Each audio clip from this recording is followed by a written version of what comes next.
Hey guys, Brettles here, and welcome to a bit of a different video. This is actually the third time I've tried to record this because I've ballsed it up massively the first two times. No, wait, this is the fourth time because I've tried to record it 3 times.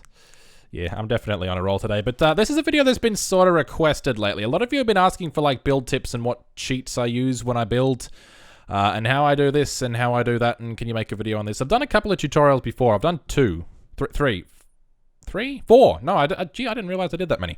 But I did one for pools, roofs, it is actually roofs. Pools, roofs, fencing, and... the resize tool. And the plan was to do a bunch more, but I never really got around to it, so this is going to substitute for that. So, this is my top tips for building. Or something. Right, so let's get started. So we're going to start with some of the cheats I use. So first off, the cheat that you want to use, because some cheats do not work without this first cheat. So the first one is you open up the cheat window, by the way, by hitting Control-Shift-C. And that'll close it, open it, close, open, close, open, close, open, close, open, so on and so forth. So we will open that.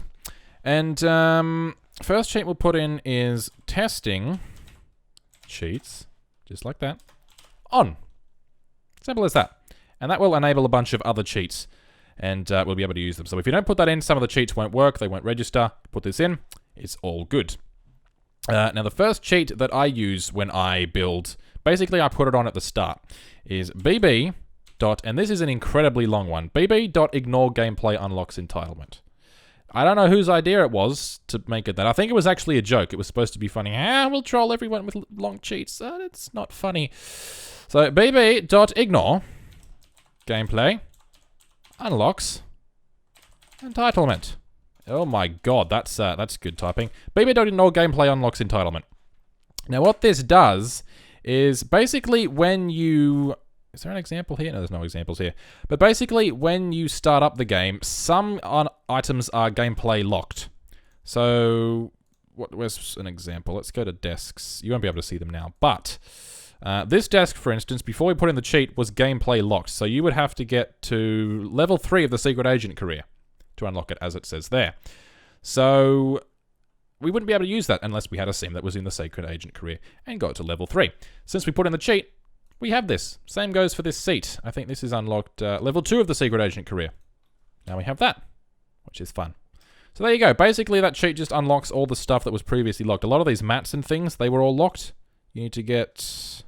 It doesn't tell you what level these rugs are. Ugh. But yeah, these were locked before as well, so that's nice. And there's a couple of other things around that were locked. Here you go. Unlock level 7 of the Tech Guru career while in the startup branch.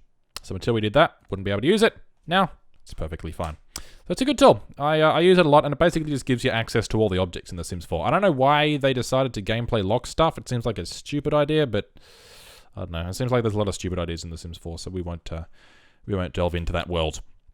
And the next cheat I use a lot is bb.moveObjectsOn. This is a cheat that most of you will know, but some of you ask, like, how do you move stuff inside other things? This is how we do it. So Control-Shift-C again. bb.move objects on. Like that. Simple as that. Put it on. Move objects cheat is on. Now, what does that allow us to do? Well, for instance, say we built a lovely room. We built a lovely room. There we go. Oh, look at that room. Isn't it sexy? Let's put some wall coverings on that thing. Oh, look at that. Oh, beautiful. Yeah. That's nice. We'll put some floors. Oh, yeah, look at this. And it needs some brick on the outside, doesn't it? How about that brick? No, not that brick. That brick. Yeah, I think that's exactly the same brick, but it's all good. Right, so that's our house. It's a room, not a house. Let's put a light in there so we can actually see what's a good light. This one. Yes, there we go. Now, say, for instance, we wanted to place a lamp in the corner. Let's say, for instance, my favorite lamp. This one. So you can place that here. Right? Now, without move objects on, I wouldn't be able to place it that close to the wall. I want to tuck it right up in the corner like that. Without move objects on, that wouldn't be able to happen. Because basically all objects in the game have a set sort of hitbox.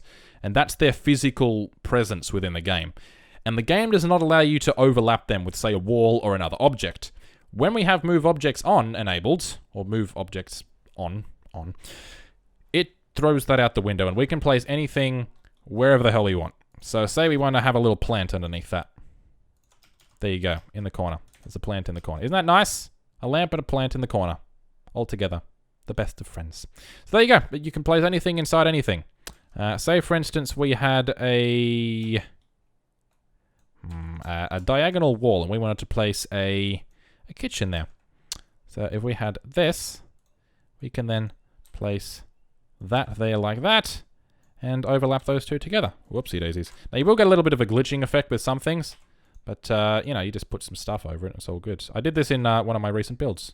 Just place that there. You can't even notice. Look at that. Look at that. Beautiful. I mean, it works better with some things than others, obviously. So, you know, pick and choose which ones you want to use them with. But it's kind of useful. I don't usually use it for clipping stuff through other things. I just use it to get stuff closer than you'd want. Like tables closer to beds or whatever. Like usually if you place a bed, it won't let you place the bedside table too close to it. With this, you can place it right up against it like that. Yeah. So when you get out of bed, you smash your face on a table. Always lovely. Goodbye, room. And you. Right, now, last sheet that you may want to use to get into build mode. Say you've got your sim at your friend's house or something like that. And you see something there that needs to be fixed. Or say the game breaks and you somehow need to enter build mode. And you can't because it's their house. Basically, you just put in bb.enable free build. And you'll be able to edit any lot anywhere. This goes the same for, say you're in a hospital or a police station or whatever. You can't usually edit them. Put in this cheat, and you can. It's as simple as that. You obviously will need the testing cheats on cheat to use it. The other cheats I don't think you need testing cheats on for. But for this one you definitely do, so keep that in mind. That's just something to think about. Those are the cheats that I use. There's not a lot of cheats in The Sims 4. There's no like... constrained floor elevation or anything like that, so none of that to worry about, but those are just the basic cheats that I use. Now, this is a big one. These are a couple of tips rather than just cheats. These are things that I do when I build. People ask me all the time, and I did it before with the lamp, how do you move stuff without it locking to a grid? Like, let's get an object. Let's get a cabinet. This cabinet, there you go. Oh, so now this locks to grids. Basically, The Sims 4 works off grids, so it will lock to the intersecting bits of the grids. See little squares where the things cross? Yeah, they'll lock to that. Now, people see me moving stuff like this all the time and they think, how the hell do you do that? You hold Alt. You just hold Alt while you're moving it. And you can move stuff wherever you want. You can move it as little or as much as you want. It's as simple as that. You just hold Alt and you can move anything, anywhere, any way you want. Done. Like that. You can rotate them freely as well.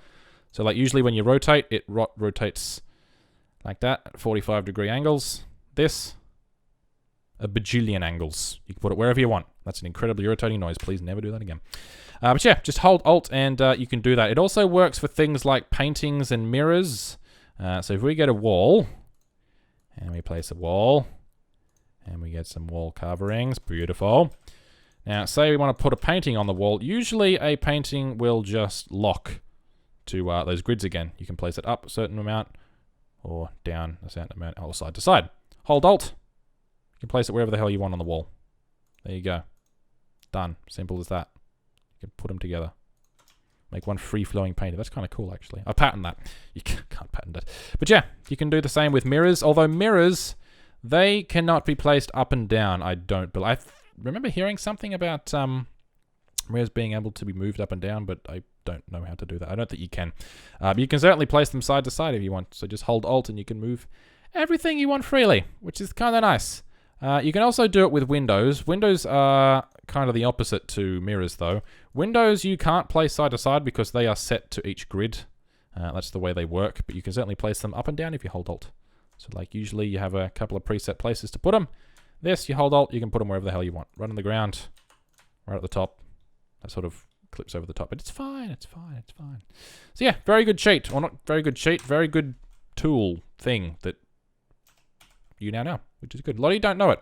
So just hold Alt and all your dreams will come true. That's not a promise. I can't promise that, but it may do. You never know. All right, now I've done a tutorial on this before.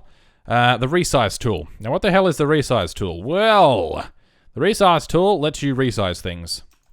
This is a lounge. Well, what if you have some larger friends, for instance? Perhaps they are a fan of KFC and Hungry Jack's and McDonald's and Subway and Krispy Kreme. You're going to need a bigger lounge, aren't you? Well, if you hold shift, and I have no idea what the actual key is called, but there'll be a picture of it on screen. It's like it's a bracket, but it's square. It's to the side of the P if you have a normal keyboard. So if you press that, there'll be one on the left and one on the right. Hit the one to the right. There you go. You can fit your American friends. Isn't that nice? I'm kidding. That's racially insensitive. But yes, you can fit some very large friends on a very, very large lounge. Now, if you grab it again, and you grab the other bracket, or the other square bracket thingamabob to the left, you can size it down, like that. Press that a couple of times, move it, size it down.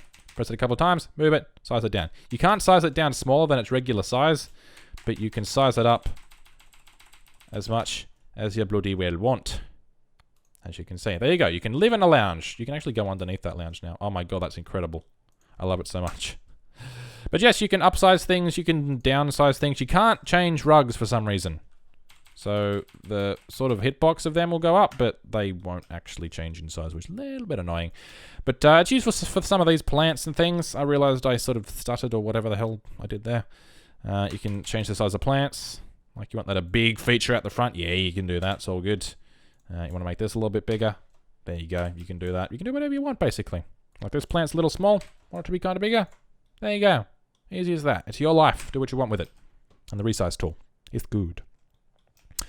All right. Now, another little tip that I use that I've only started using recently because I knew about it. I just didn't do it for whatever reason. But it's very easy.